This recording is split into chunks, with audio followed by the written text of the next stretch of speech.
나주정벌은 군량미 확보, 후백제의 포위 공격, 그리고 제해권 장악을 위해서 꼭 필요했다. 왕건은 그 중요성을 누구보다 잘 알고 있었던 것이다. 그렇게 왕건이 바다를 이용할 줄 알았던 배경은 무엇일까? 그 해답은 고려의 건국신화에서 찾아볼 수 있다. 고려사에 의하면 왕건의 조상들은 대대로 해상무역 세력으로 기록돼 있다.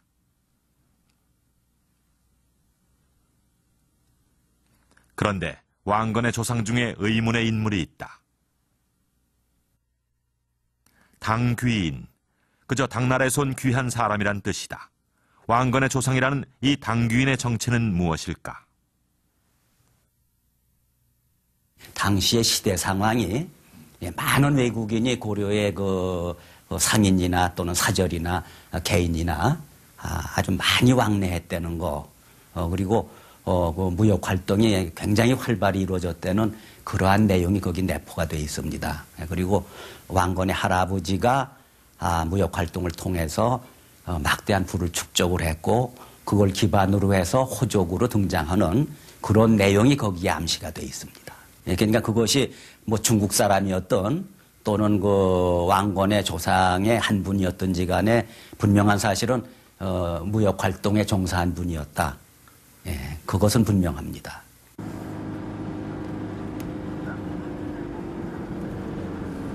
해상 호족 세력이라는 왕건의 출신 배경이 고려 왕조에 미친 영향은 무엇일까?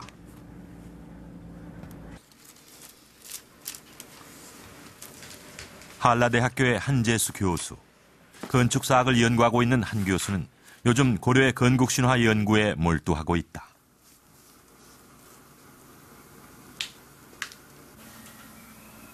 한 교수에 의하면 고려의 건국신화에는 개성이 수도로 정해지는 과정이 드러나 있다고 한다. 개성은 고려의 건국과 어떤 연관이 있는 것일까?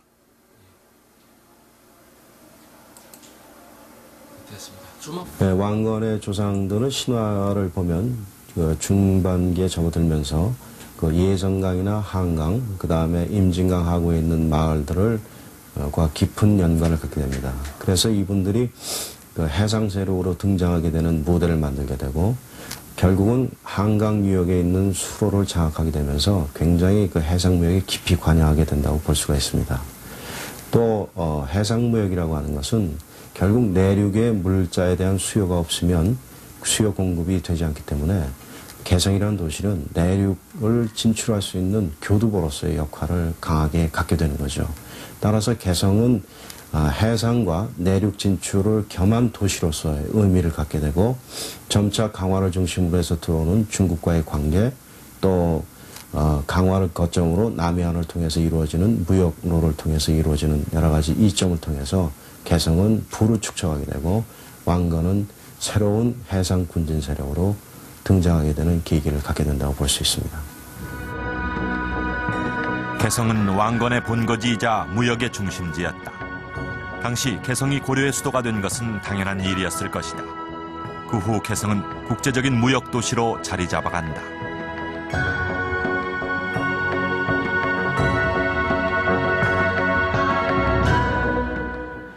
해상 호족이었던 왕건은 철저하게 바다를 이용할 줄 아는 사람이었습니다. 그런 왕건이 세운 고려는 해상 왕국으로 세력을 떨쳐나갑니다.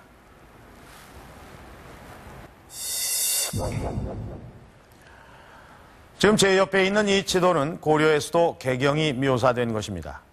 이 개경에는 객관이란 건물이 있었다고 합니다. 이 객관은 외국 상인이나 여행자들이 거처하는 곳으로 지금으로 말하면 호텔과 같은 것입니다. 이 개경에 있는 객관에는 거란인을 위한 영은관과 인은관, 또 여진인을 위한 영선관과 영은관, 또 중국인을 위한 순천관, 홍의관, 청주, 충주, 사점, 이빈 등이 있었습니다. 기록에는 나와 있지가 않지만 일본 사람들이나 다른 나라 사람들을 위한 객관도 있었을 거라고 합니다. 이 객관이 어떻게 생겼는지 잘 알 수는 없지만 고려 도경을 쓴 서경은 이 객관의 크기가 궁궐만 했다고 전합니다. 이렇게 고려의 수도 개경에는 외국 상인을 위한 이 거대한 호텔이 10여 개나 있었다는 것은 개경에 그만큼 활발한 국제무역이 이루어지고 있었다는 얘기가 아닐까요? 자, 고려의 국제무역에 관한 아주 흥미로운 기록이 있습니다. 일본의 역사서인 백년초는 10세기 초에 벌어진 한 사건에 주목하고 있다. 이 기록에 의하면 997년 고려는 일본에 세 통의 서신을 보내 통상을 요구했다고 한다. 그러나 일본은 고려의 요구를 거부하고 대마도와 큐슈 지역의 방비를 강화한다.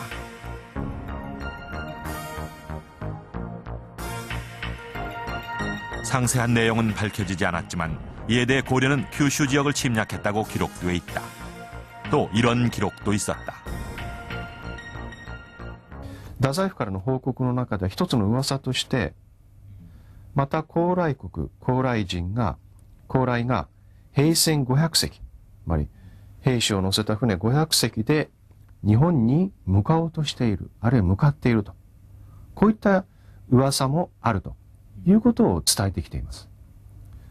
あくまでも噂であるけども一応報告いたしますと。 두 건의 일본 기록은 심상치 않은 당시 분위기를 전해준다.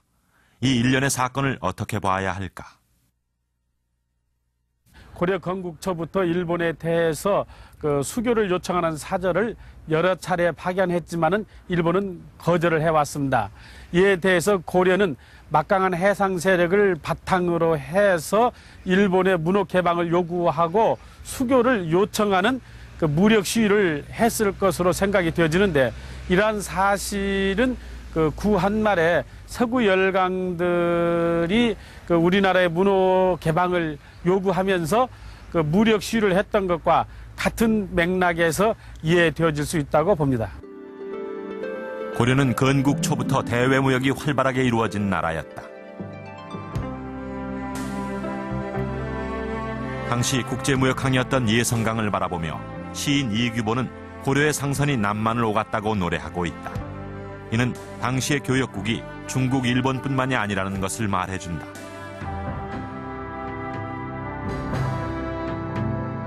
기록에 의하면 고려는 대식국, 마팔국, 섬나곡국, 교지국과 교역을 했다.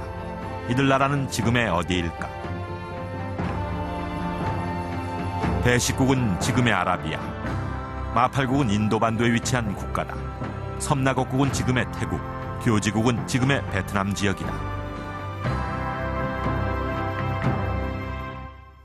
대식국이란 것은 오늘날의 아라비아를 얘기하는데요. 이 상인들은 남중국을 경유해서 고려로 왔거나 아니면 직접 왔을 가능성이 큽니다. 그래서 그들은 남중국에서 고려 상인들과 만나기도 했는데요. 이런 사실들을 볼 때 고려의 선단들이 남중국 밑으로 내려가서 교역을 했을 가능성도 있습니다. 그리고 또 한 가지 남해 지역에서도 고려의 해상활동은 있었습니다. 예를 들게 되면은 일본 열도라든가 아니면은 오키나와 지역과의 교섭도 있었습니다. 이렇게 전반적으로 볼 때 고려의 해양활동은 매우 활발했던 것을 알 수가 있습니다.